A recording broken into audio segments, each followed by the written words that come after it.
When you build your site with Squarespace, you'll use pages, page sections, and blocks. These make up your site's content. Every Squarespace site is made up of different pages. When you add a page to your main navigation, it makes a link in your site's header.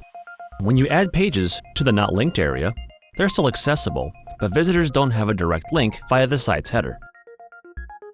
When adding a page, you can use a blank page, a page with a pre-built layout, or a showcase page like a blog or store page.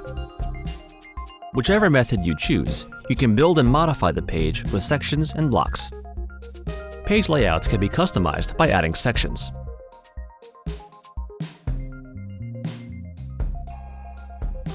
Within each section, you can add blocks to create content.